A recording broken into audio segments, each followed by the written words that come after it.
SpaceWatchers. This is Space Cafe Radio, your channel about trends, cool people and real conferences. I'm Thorsten, publisher of SpaceWatch.Global, and our team has been visiting the Space Tech Expo 2021 in Bremen. During our visit, I had the opportunity talking with Dr. Ibrahim, Head of Sales and Business Development at the Rocket Factory Augsburg, a company for orbital launch vehicles, and one of Germany's shining stars in the new space ecosystem.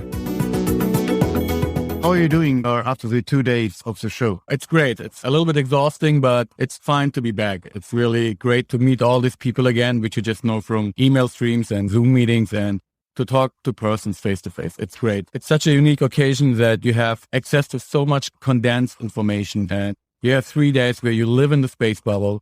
You have the expo, you go out to dinner with other people, you talk about space, you go to the next bar, you talk about space. It's really like a boot camp for space.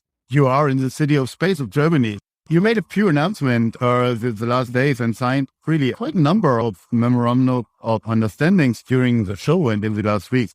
Can you give us an update on those and guide us through?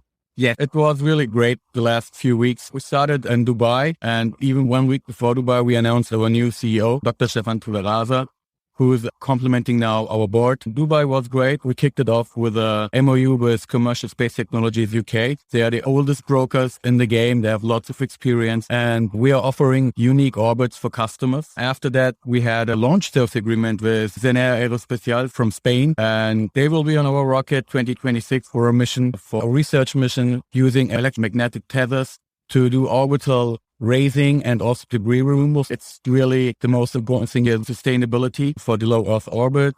We had neutron star systems and a launch stealth agreement. We had Plus Ultra Space Outpost with the first commercial constellation on the moon as customer and signed an agreement with them. And this was just Dubai. This week was kicked off with Lunasa.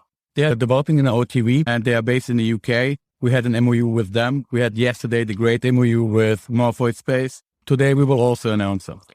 Oh, cool. Yeah, we have our first customer for the first launch, and we will announce it today. It's Lunar Research Service from the Ukraine. It's going to be exciting. Pretty cool. Congratulations to that. So thank you very much. You mentioned sustainability, and that's something that's very close. Also, last week, COP26 just finished. Let me ask you, what is your company's approach to sustainability in general, and how is that reflected in your work? Sustainability is one of our key drivers. We have all families, we have all kids. I have 3 kids myself, and my goal as a father is really to leave a better planet to my kids. So we need to be the first generation who leaves this place as a better place as we found it. I think this is very important, and this is a very important driver for us. How does it affect our work? We designed the rocket in such a way that it's the first launcher with negative space debris balance, which means we have an orbital stage which can deploy satellites, and after that it has a propulsion system. It can, after the successful mission, find space debris and deorbit it. And this is what we're working on currently. The launcher itself is very eco-friendly. We have stainless steel structures, and we are recovering the first stage so we don't pollute the ocean with first stages, and we use stage combustion engines, which means we are not dumping unburned fuel in the atmosphere. We have a higher efficiency, it's cleaner, and we will recover the engines. From that point of view, sustainability is a key driver for us. It sounds many changes from the first version you showed here in Bremen 2 years back. Can you give us a quick update on the status of your rocket development? Definitely. We had a very good year. We had thermal steady state. It was our staged combustion engine. With the 8-second test, we have burst tested our first stage tank, and all went perfect. We have ordered the next tank in the same way. Now the next year is very important for us. We are now extending our test site in Sweden so we can do parallel testing. And now we go from the test engine, which we have retired, to the flight model. We're producing a number of flight models right now.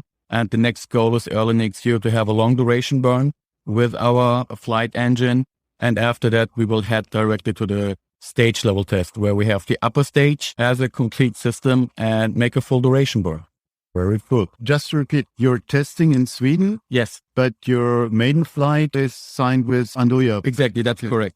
Okay. Cool. Wonderful. Where are we on the timing? You said next year you continue your tests, so will we see the maiden flight end of next year? The maiden flight is scheduled for end of next year. this is the most optimistic timeline. It is possible, though. We're really working hard to make this possible. Not earlier than. Yeah. So not earlier than end of next year, exactly. Oh, great. It's wonderful to hear it. What are your takeaways from the show, from the Space Tech Expo here in Bremen? My takeaways is we're really in very, very exciting times. There's so much movement in the industry. We have so many new players, also new players with new disruptive ideas. I think we are right with the timing. It's really nice to be here to talk to all these people. But there are also upcoming challenges which need to be addressed. It's the sustainability.